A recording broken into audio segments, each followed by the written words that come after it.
Imagine being a painter and losing your eyesight, or being a sculptor and losing the use of your hands. Then imagine being a composer and losing your hearing. This, to Beethoven, must have been the greatest irony and indignity God could have inflicted upon him.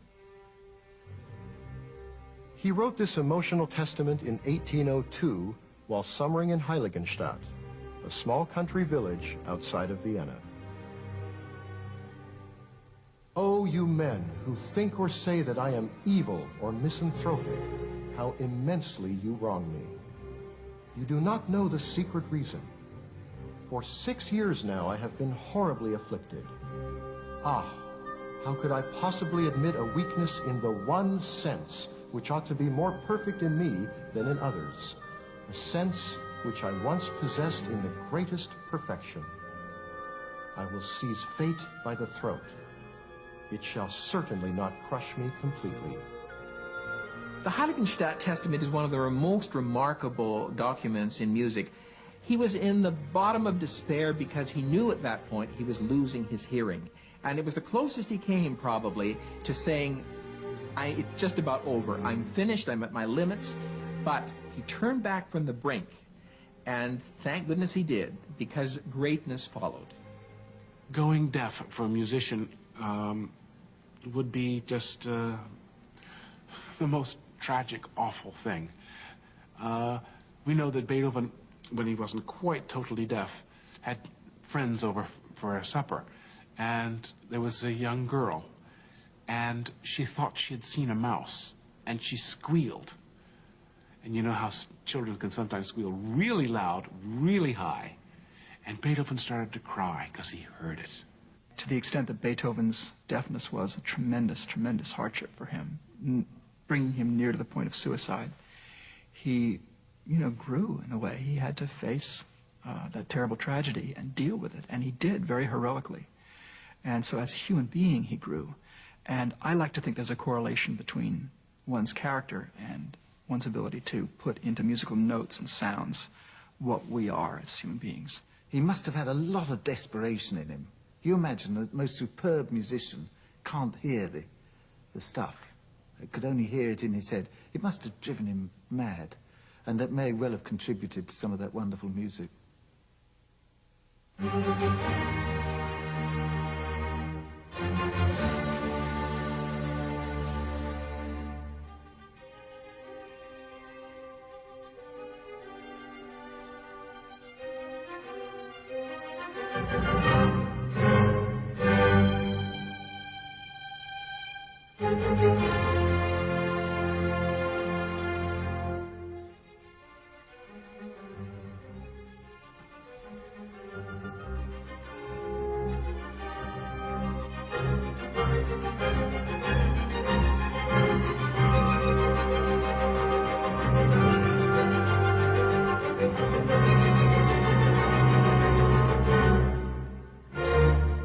Beethoven was gruff.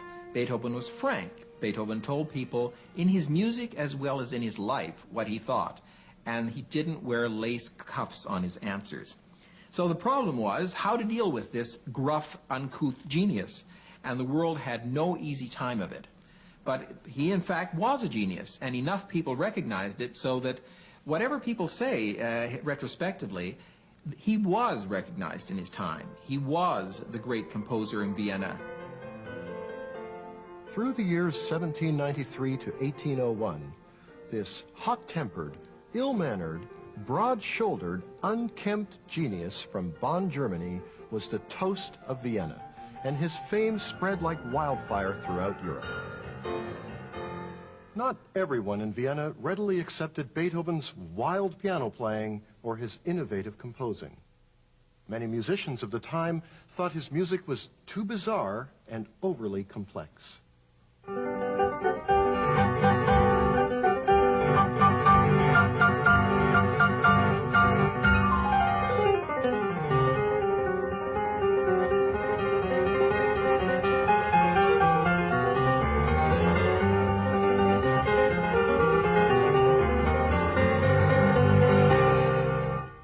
think we all, as musicians, would recognize that Beethoven was one of the supreme geniuses. I think he's more responded to for the energy and the drama of his music than the poignancy and the tenderness. But there was no one ever so tender as Beethoven could be. You know, people like to pigeonhole composers, and they say, oh, Mozart and Haydn, that's one pigeonhole. Beethoven, yeah, that's where everything else started. It's not quite like that, but Beethoven was somebody who really liked to challenge everything. He was a sort of breaker of the rules and a breaker of instruments. He was a rough man challenging. I think he essentially removed the politeness from music. In Mozart, you find tremendously deep feeling, but the form was still very elegant. In Beethoven, you have very often the sense that he's straining at the very limits of form in order to say what he wants, and he shakes his fist a lot. He's, in one sense, a very naive man. He believed that struggle would lead to triumph, and there's a lot of that in his music. But the struggle is very exciting, very dramatic, more so than in any music that preceded him. It must have been unbelievably intimidating for the teenager Beethoven as a composer and as a pianist, with Mozart still around, and then be 21 years old and Mozart dies. Because Mozart could write all this stuff down in his mind, and then all he had to do is to sort of copy it out, and he could remember what it was 3 years later. Beethoven sometimes struggled for a whole year to write a 6-minute movement. When Beethoven was 16 years old, he traveled to Vienna to meet his idol. He especially prepared a piece to play for the momentous event. After hearing it, Mozart callously commented, "Anyone can play that." Beethoven became quite upset and requested a theme from Mozart. The young Beethoven then did what he did best. He improvised on it. Mozart was so impressed, he proclaimed, "Watch out for him. One day, he'll give the world something to talk about." Ba-da-da-dum, ba-ba-ba-bum, dee-ba-ba-bum, dee-ba-dee-dum.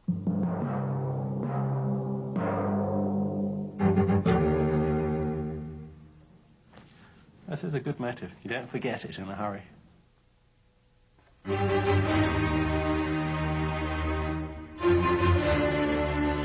The Fifth Symphony is striking because of the economic nature of the piece. The amount of motivic material or thematic material is so small, just 3 Gs and an E flat, 4 notes, that so naturally and unperceptibly and inevitably is permuted and changes.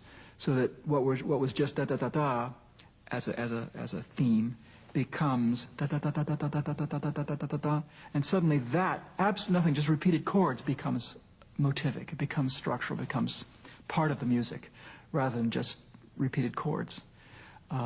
It's so economical in its use of material, and I think that's why it has so much inevitability and so much power.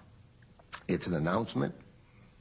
It starts ostensibly on the 5th of the chord, which is a G, and it's in unison in octaves. But he doesn't go pa pa pa pa pa pa pa pa. He goes pa pa pa pa pa pa pa pa. He goes right away to a sub key, and pa pa pa pa pa pa pa pa pa pa pa. That's the first time you know you're really in C minor. See, there's an example of Mozart concerto. Let me play it for you. Mozart concerto in C minor goes, it's in 3/4. It goes.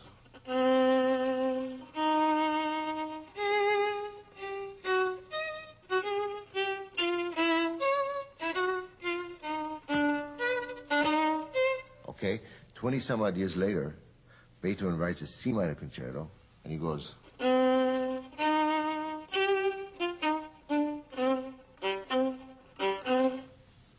Now, which one was more adventurous? Which one had more character? They both have the same character. They wrote what they felt. I'm convinced that Beethoven saw It's amazing that. Never heard before that way. Okay, so... You could be...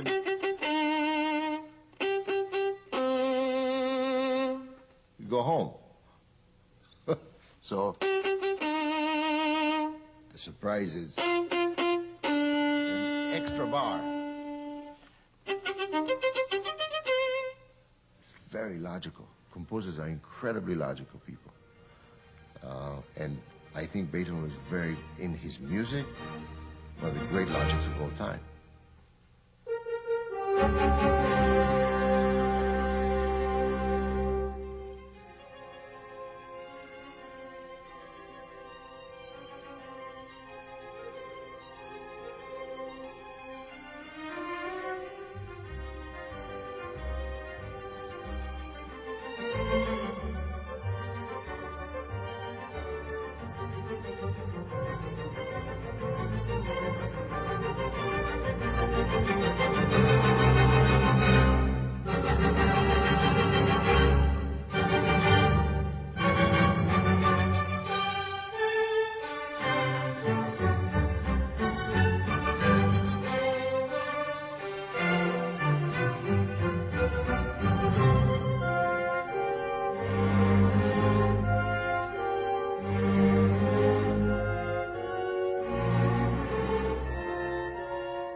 all his life, Beethoven painted outside the lines.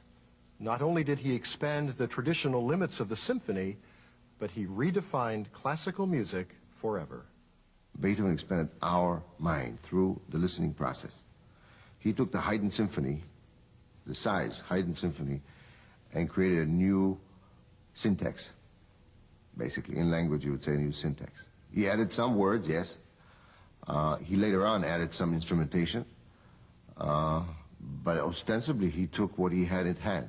He did not, the way he put it together, the way he put the orchestration, the way he orchestrated, that's why it expanded our listening process, by that expanding our mind and thought. He thought about the symphony as an organic listening experience. So one thing he did was change the balance between the first and last movements. He created out of the symphony a longer frame, four-movement experience where weight was not only the opening movement but also in the final movement. That's number one.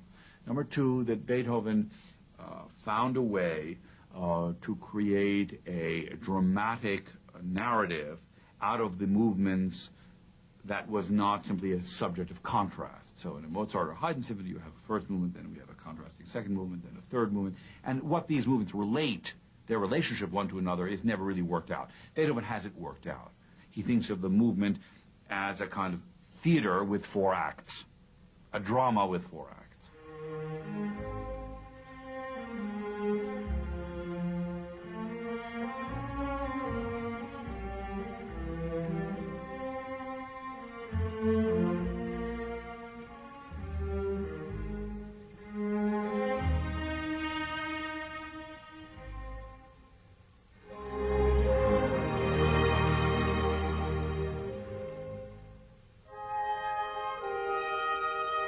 I think the second movement, for me, is not nearly as beautiful and tender.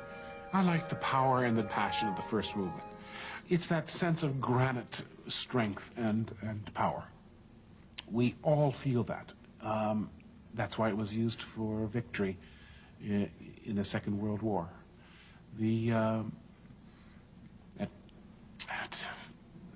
passion, that bridled feeling of explosive energy kept in rein until the ultimate moment where it should be let loose and let to explode was something that Beethoven, as a creator, understood and knew how to make. Toscanini once said at a rehearsal about the opening of the Fifth Symphony, "Is a not fate knocking at the door, is allegro con brio." And in fact, it is. I mean, we've read a lot into the Fifth Symphony because of the victory motif used in World War II and so on. But it is pure abstract music. But it's music in the Beethovenian mold. It is music that talks about struggle toward triumph. And when you finally move from that third movement into the glorious brass-enforced C major of the finale, it's one of the most exhilarating moments in music.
Beethoven strongly believed that independence was every man's birthright, and man's independence was being threatened by an ambitious French general named Napoleon Bonaparte, who was reshaping the face of Europe during the time Beethoven introduced his Fifth Symphony to the world. He got more tormented as time went on, also with the political situation that was going on with Napoleon. things were happening around him as they're happening today, in a sense. If you read some of the history around the time, he was bothered by that tremendously. He was personally hurt. He was also hurt by his family relation. They just did not understand him. He was an outcast. Beethoven's passion about man's struggle for freedom and brotherhood was never more evident than in the fourth movement of his last and perhaps greatest symphony, the Ninth. Beethoven added a choir and 4 vocal soloists to sing the words of Schiller's poem, Ode to Joy.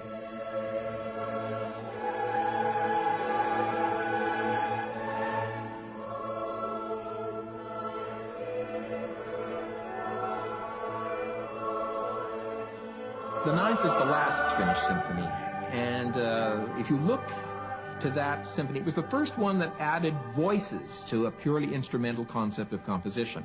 Why did he do that? Because he had a specific message, and it's in there in the Schiller, alle Menschen werden Brüder, all men are going to become brothers. And it's his really idealistic quest for a united mankind, an optimistic future for mankind. It's a wonderful message, and I think it still resonates for people. The soloists, the chorus, the text, you know, there's this whole element of the Enlightenment and humanism and all these feelings. What is a just society? What is divinity? What is our freedom as men? All these things, what are these things? And these we have in the Fifth, we feel them, but in the Ninth they're explicit and they're very, very powerful. He conducted the Ninth Symphony at the point where he was already virtually without hearing. So he continued, and rather after the musicians had stopped, and one of the soloists had to turn him around to show him the applause, and everyone had stood and was thanking him, and the tears suddenly came down his face. It's one of those moments of history where I think we'd all like to have been flies on the wall. Beethoven wrote 9 symphonies, of which several rank among the greatest in history. But he wrote more than just symphonies. He composed 5 heralded piano concertos, 1 violin concerto widely acknowledged as music's best, 16 string quartets, many of which are considered to be among the greatest ever written, 1 opera, which is an acknowledged masterpiece, and so many more great works of art. Would Beethoven have been as great, or even greater, if he hadn't gone deaf? I don't think so. I believe his deafness stirred something inside his soul and pushed him to a loftier ideal. It forced him to cast aside all classical rigidity and write monumental compositions bursting with emotion and inspirational triumph.